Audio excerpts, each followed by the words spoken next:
You see, building wealth is not really about money.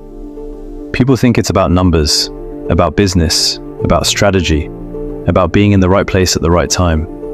But the truth is far deeper. Building wealth is, first and foremost, about psychology. It's about cracking a mental code, a trick, a way of thinking that allows you to take advantage of opportunities that the average person will never see, and to stay calm in storms that make most people run. And when you look at history, when you examine the people who became legends of prosperity, one name sits at the very top of the mountain: John Davison Rockefeller. The man who rose from nothing, a boy who grew up in a small wooden house in a poor New York village, only to become the richest American to ever breathe. A man whose personal fortune today would be the equivalent of more than $400 billion. A man who controlled 90% of America's oil. A man whose company, Standard Oil, became the blueprint for every modern corporation on Earth. But here's what most people don't realize. Rockefeller did not become rich because he found oil. Millions of men found oil. He did not become rich because he was lucky. Luck doesn't sustain an empire for 60 years. He didn't even become rich because he was ruthless. In fact, many of his competitors were far more aggressive than him. Rockefeller became rich because he mastered a psychological trick, so powerful, so rare, and so difficult for ordinary people to develop, that it practically bent the world in his favor. Some call it discipline, some call it emotional intelligence, some call it abnormal calmness under pressure. But Rockefeller called it something else. He called it the ability to think clearly when others cannot. You're about to hear the full story, not the surface-level biography, not the chapter you memorized in school, but the real psychological blueprint that allowed Rockefeller to dominate every industry he touched. A blueprint that modern billionaires, from Buffett to Bezos, still study today. A blueprint you can use in your own life, business, and decision-making if you understand it deeply enough. This is part one of a one-hour journey, a journey into the mind of a man who mastered the one advantage almost no one else had: calmness in chaos. The world before Rockefeller, a chaotic, wild landscape. To understand the power of Rockefeller's thinking, you first need to understand the world he stepped into. The mid-1800s was not a calm time in America. It was a nation still healing from civil war. A nation with unstable banks, unpredictable markets, and weak regulation. A nation where businesses rose and collapsed almost weekly. Where economic panics wiped out fortunes overnight. Where people were emotional, desperate, and reactive. And then there was the oil industry. Crude oil had just been discovered in Pennsylvania, and suddenly the entire country exploded with excitement. Farmers abandoned their land. Carpenters dropped their tools. Young men left their homes. All rushing, all sprinting, all chasing the dream of striking oil and becoming the next millionaire. Oil fever was like a disease. Towns multiplied overnight. Land prices inflated. People gambled everything they owned, with no plan, no stability, no strategy. The oil boom was chaos. Unregulated, unpredictable, dangerous. Oil wells caught fire, pipelines leaked, refineries exploded. Prices jumped up and down like a roller coaster, one day making people rich, the next day leaving them broke. In that environment, success didn't belong to the smartest, or the strongest, or the most charismatic. Success belonged to the person who could remain calm while everyone else drowned in panic. Success belonged to the person who could see opportunity where others saw disaster. Success belonged to someone with a different kind of mind, someone with discipline so deep that even fear could not penetrate it. Someone like Rockefeller. The making of a strange, unusual mind. Before oil, before Standard Oil, before the empire, there was a silent young boy standing in the shadows, watching the world with curiosity. John D. Rockefeller was not loud. He was not arrogant. He was not particularly charismatic. He was observant, deeply observant, dangerously observant. And his observations began at home. Rockefeller's father, William Rockefeller, known across the region as Devil Bill, was a con artist, a smooth-talking trickster, a man who sold fake medicines, lied for profit, and traveled from town to town scamming strangers. From him, young John learned something important, not about how to cheat people, but about how people behave. He noticed that people don't respond to logic. They respond to emotion. People don't buy because of facts. They buy because of feelings. People don't make decisions rationally. They make them impulsively, instinctively, reactively. And it was during this period that Rockefeller made a quiet vow, a promise that he would keep for the rest of his life. He wrote in his personal notebook, "I will never lose my temper. I will think before I speak. I will be calm, even in excitement." This was not just a quote, it was the beginning of the psychological trick. You see, most people chase wealth. Rockefeller chased control, specifically control over himself. He understood something profound. If you cannot control yourself, someone else will control you. And in business, the person who controls their emotions controls the negotiation, controls the timing, controls the opportunities, controls the outcome. This is the hidden foundation of his wealth. The quiet boy who learned to wait. While other boys were noisy, restless, and impulsive, Rockefeller practiced waiting. He practiced observing. He practiced listening. He practiced reading a room before speaking. He became the kind of person who could sit completely still while others panicked. He became a master of silence, a master of patience, a master of long-term thinking. People found him strange, but they also found him intimidating, because a calm person in a chaotic world is frightening. A calm person sees what others cannot. A calm person makes decisions others are too emotional to make. A calm person becomes powerful, without even trying. And that brings us to the moment Rockefeller first stepped into business, the moment the psychology trick was truly born. Before Rockefeller touched a drop of oil, before he became the architect of an empire, before he learned to bend markets in his favor, he was simply John, a thin young accountant with a quiet voice and sharp, disciplined eyes. He didn't look like a future titan of industry. He didn't look like a man born for history. If you saw him in a crowd, your eyes wouldn't even stop on him. But that was the first mistake people made. Rockefeller understood something long before anyone else. Power is rarely loud.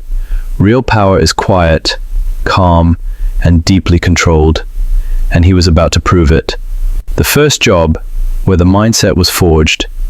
At 16, Rockefeller walked several miles to Cleveland every single day looking for work. He went from office to office, politely asking for opportunities, and receiving rejection after rejection.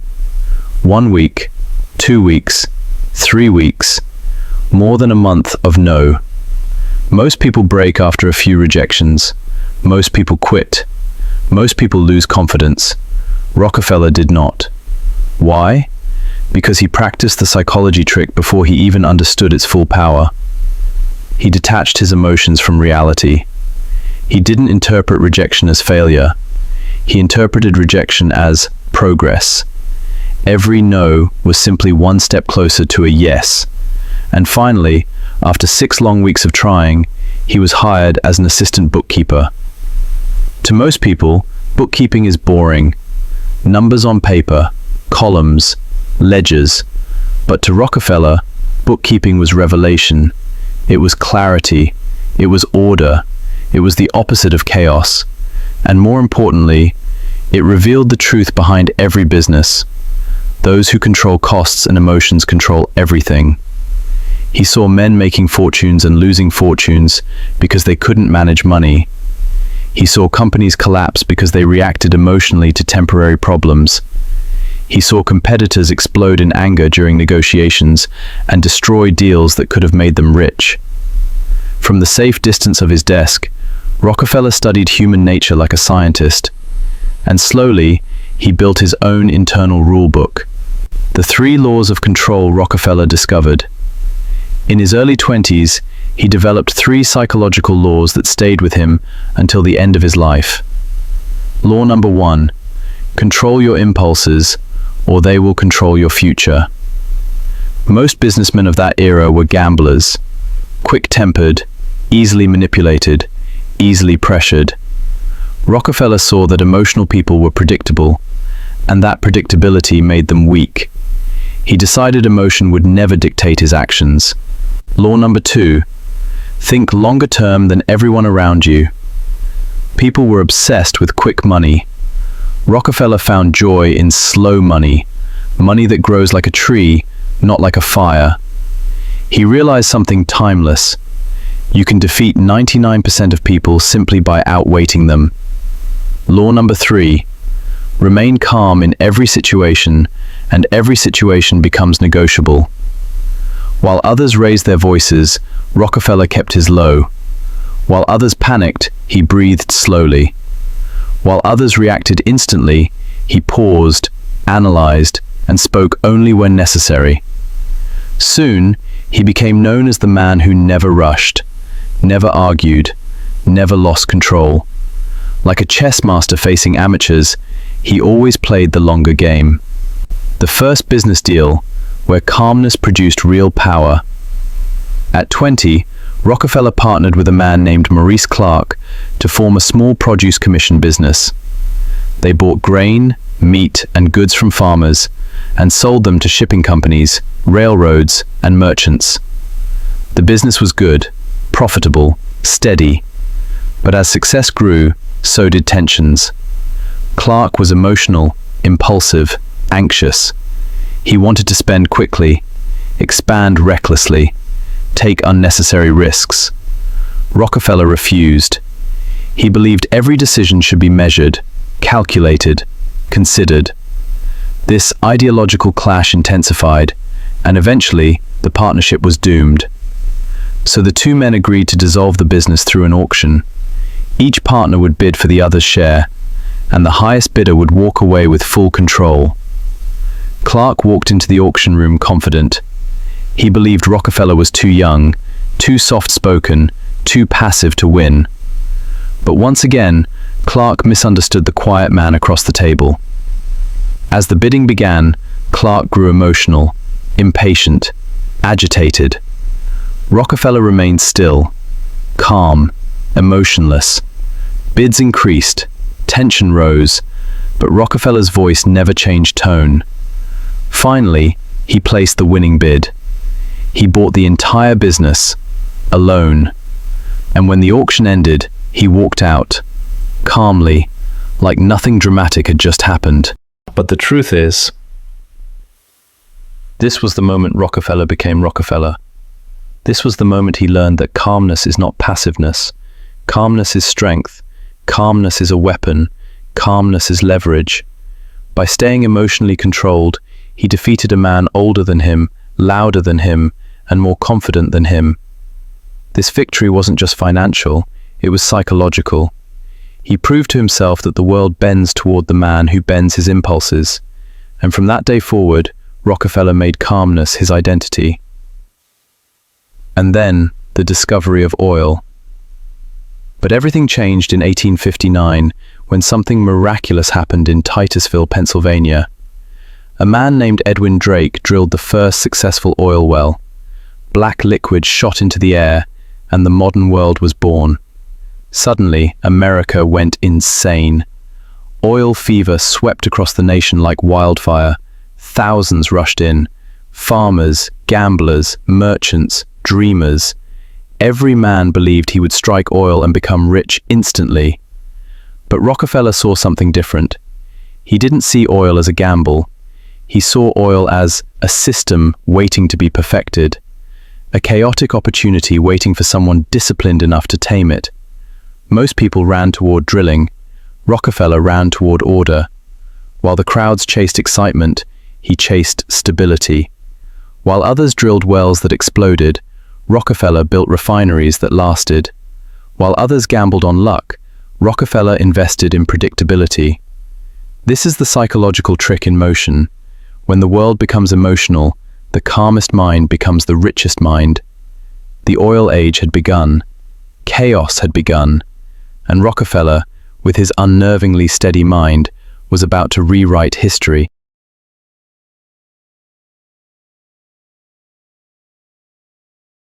By the early 1860s, the oil rush had turned into a national frenzy. Fortunes were made and lost in days. The air smelled of crude and greed. Every railroad, every warehouse, every harbor was full of men shouting about barrels, contracts, and instant profit. But in Cleveland, far from the chaos of the Pennsylvania fields, one man observed quietly: John D. Rockefeller. He didn't shout, he didn't speculate, he didn't gamble on wells that might go dry tomorrow.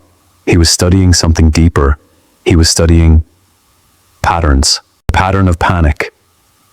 Rockefeller noticed that every time oil prices rose, people lost their minds. They rushed to build new refineries, borrowing money, cutting corners, chasing speed. Then, inevitably, prices crashed, and the same men who bragged about their profits last month came begging for loans the next. It was a cycle of emotion: boom, panic, collapse, repeating endlessly. But where they saw disaster, Rockefeller saw rhythm, and in rhythm he saw opportunity. He realized that if he could remain calm while others panicked, he could buy their assets for pennies and expand without resistance. It was, in modern terms, a psychological arbitrage, profiting from other people's fear. The first major acquisition. In 1865, when oil prices collapsed once again, Rockefeller acted. He borrowed money, a dangerous move in that economy, but he did so without fear. He bought out every partner who wanted to quit the industry. He purchased failing refineries that others were desperate to sell, and with every acquisition, he brought one rule to his new employees: we will not act from excitement, we will act from reason. Inside his offices, noise was forbidden. No shouting, no rushing, no gambling. He demanded silence, order, precision. In a world addicted to chaos, Standard Oil became a temple of calm. The birth of Standard Oil. By 1870, Rockefeller formally incorporated the Standard Oil Company. The name itself was psychological genius. It didn't promise excitement, it promised standardization, a word that implied safety, reliability, consistency. It calmed investors, it soothed customers. Rockefeller understood that people trust calmness. They associate it with authority. So while competitors used loud names like Eagle Oil or Excelsior Petroleum, Rockefeller chose a name that whispered confidence: Standard. That single word communicated his entire mindset. No panic, no guesswork, no drama, only calm efficiency. The silent conquest. From 1870 to 1880, Rockefeller began buying out one refinery after another. Sometimes he negotiated, sometimes he simply waited for them to crumble under market pressure. His strategy was patient, psychological warfare. He didn't fight his competitors, he let them fight themselves. When oil prices dropped, they would slash each other's throats to survive. When the smoke cleared, Rockefeller was always there, quietly offering to buy them out. To outsiders, it looked ruthless. To Rockefeller, it was simply logic. In every crisis, he said, there is an opportunity if you keep your head when all about you are losing theirs. That line wasn't just philosophy, it was policy. Calmness as a corporate culture. Employees quickly learned that anger, shouting, or visible frustration were unacceptable in Rockefeller's presence. He wanted rational discussion, not emotion. He believed that a company's temperament mirrored its leaders. Meetings at Standard Oil were almost eerie in their composure. Executives presented reports in low voices. Decisions were made only after long reflection. There were no impulsive moves, no public bragging, no unnecessary risks. While others built businesses on ambition, Rockefeller built his on emotional discipline.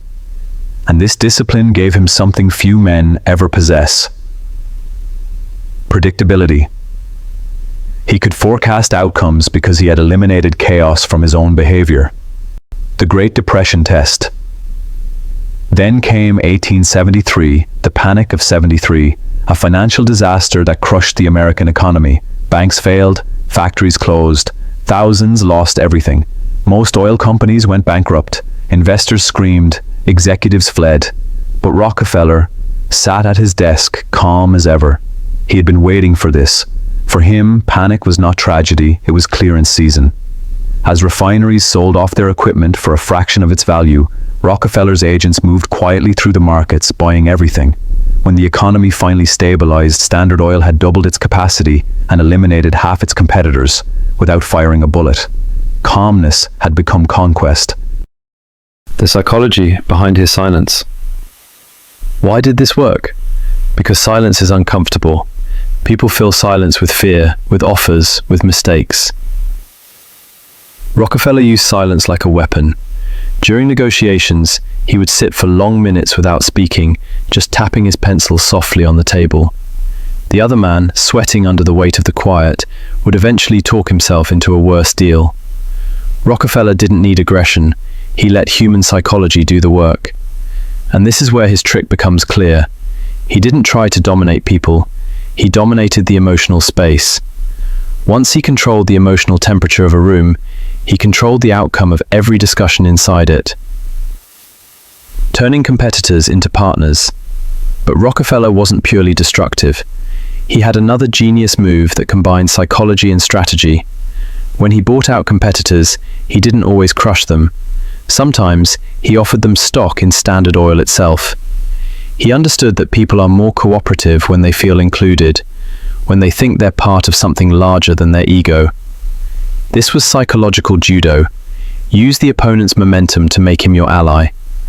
By the end of the decade, even former rivals worked for Rockefeller. They respected his calmness, his predictability, his refusal to humiliate. He turned chaos into cooperation. The result, an empire of order. By 1880, Standard Oil controlled more than 90% of US refining capacity. Rockefeller didn't shout his way to power. He thought his way there. He didn't gamble. He calculated. He didn't react. He anticipated. And the core of it all was his psychological trick. Calmness in chaos. To him, calmness was not passivity. It was precision. It was dominance. It was freedom from the emotional gravity that pulled everyone else downward. Rockefeller had discovered the one law of wealth few ever master. While others are losing their heads, keep yours, and you will own the heads that remain. By 1880, John D. Rockefeller was no longer just a businessman. He was a force, a presence, a kind of economic gravity pulling everything toward himself, slowly, quietly, inevitably. Competitors complained that the oil industry was no longer a battlefield. It was a chessboard, and Rockefeller was the only grandmaster. Every move others made, he had already predicted. But what few realized was this: Standard Oil's power wasn't built on oil, it was built on psychology. While other companies fought with money, Rockefeller fought with mindset, timing, and emotional control. This is where his empire transformed, from a business into a psychological monopoly. The art of strategic stillness. To most businessmen, success meant constant activity, more production, more drilling, more deals. To Rockefeller, activity was not success. Control was success. He believed the man who moves least often, but most intentionally, holds the advantage. So while others fought furiously in the open, Rockefeller often did nothing. Not out of laziness, but out of strategy. He waited for competitors to overextend, prices to fall, emotions to distort judgment, desperation to replace reason. Then he would move, quietly, decisively, effectively. This is the psychological technique elite military units still use today. Move only when movement guarantees advantage. Wait when waiting increases pressure on the enemy. Rockefeller mastered this decades before anyone named it. The calm pressure tactic. One of Rockefeller's most powerful weapons was a tactic modern psychologists call calm pressure. It works like this. Instead of confronting someone emotionally, you let silence do the talking. You hold your position. You make no threats. You show no fear. You simply refuse to react. And the other person, unsettled by your calm, starts making mistakes. Rockefeller used this everywhere. When a competitor refused to sell, Rockefeller didn't argue. He simply said in his soft voice, "Very well, I hope prosperity finds you." And then he walked away, calmly. But here's the trick. He knew prosperity wouldn't find them. He knew the volatility of the oil market. He knew emotional businessmen would self-destruct. He knew they would return, humbled, desperate, ready to negotiate. And they always did. They returned not because Rockefeller pressured them, but because their own panic pressured them. That is calm pressure, a strategy that lets time and psychology do the work for you. The railroad masterstroke. Then came the move that made Rockefeller unstoppable. At the time, transporting oil was expensive, unpredictable, and controlled by railroad barons who charged whatever they wanted. Competitors panicked at every price increase. Some went bankrupt, others reduced output. Some switched to riskier methods of transport, losing even more money. Rockefeller did something different. He stayed calm. He negotiated. He studied shipping patterns, cost structures, and inefficiencies. He learned more about the railroads than the railroad barons themselves. Then he executed one of the greatest psychological strategies in business history, the rebate system. He convinced railroads to secretly refund him a portion of the shipping fees they charged. Why did they agree? Because Rockefeller offered them something they desperately needed: stability. He promised huge, consistent volumes of oil, guaranteed business, year after year. Railroads were emotional too, afraid of uncertainty, afraid of competition, afraid of losing customers. Rockefeller became the calm solution to their anxiety, so they rewarded him with lower costs. This gave Standard Oil an advantage no competitor could match. They didn't lose because Rockefeller cheated them. They lost because Rockefeller understood their fears and presented himself as the cure. The chain reaction of calmness. With cheaper shipping, Rockefeller could lower prices. Lower prices increased demand. Increased demand increased volume. Higher volume gave him more leverage with railroads. Better leverage meant even lower prices. Lower prices destroyed competitors. This was not brute force. It was psychological engineering. He created a system where every actor, railroads, customers, suppliers, relied on his calm predictability. Standard Oil became the eye of the storm, the quiet center in a violent industry. And everyone, consciously or unconsciously, gravitated toward that calm center. The mindset: slow, quiet domination. By the mid-1880s, Rockefeller's control was no longer just about business. It was about mindset. He believed that the winner is not the one who moves quickest. The winner is the one who moves steady. He often said, "I never tried to make a fortune in a day. I built my fortune day by day." This wasn't modesty, it was strategy. Most men became aggressive when they tasted success. They expanded too quickly. They became arrogant. They made emotional decisions. Rockefeller didn't. He expanded slowly, methodically, predictably. He understood that consistency beats intensity, patience beats aggression, calmness beats chaos, every single time. The psychological monopoly. People think Rockefeller built a monopoly because he bought competitors, but that's the symptom. The real monopoly was psychological. Others trusted him more than they trusted themselves. They followed his pricing. They relied on his stability. They mirrored his decisions. Even rivals who hated him said privately, "Rockefeller's judgment is always steady." What they didn't realize was that they weren't admiring his intelligence. They were admiring his emotional discipline. He separated feelings from decisions. He separated panic from strategy. He separated noise from truth. And because of that, he always acted from clarity. Clarity is rare, and in the world of business, clarity becomes dominance. The realization that changed everything. By the late 1880s, Rockefeller saw something no one else saw. He didn't have to control the oil industry. He only had to control the psychological atmosphere of the oil industry. Once he defined the mood, calm, steady, predictable, the entire market stabilized around him. He became the emotional anchor of an entire industry. And anchors don't chase the storm. Storms move around them. This is how Standard Oil became not just a company, but a psychological monopoly, a mental empire, a symbol of order in a world drowning in chaos. And it all began with a simple idea Rockefeller wrote in his notebook as a boy. "I will be calm, even in excitement. That calmness became his weapon, his shield, his strategy, his identity, and the reason his wealth reached heights no American has ever matched.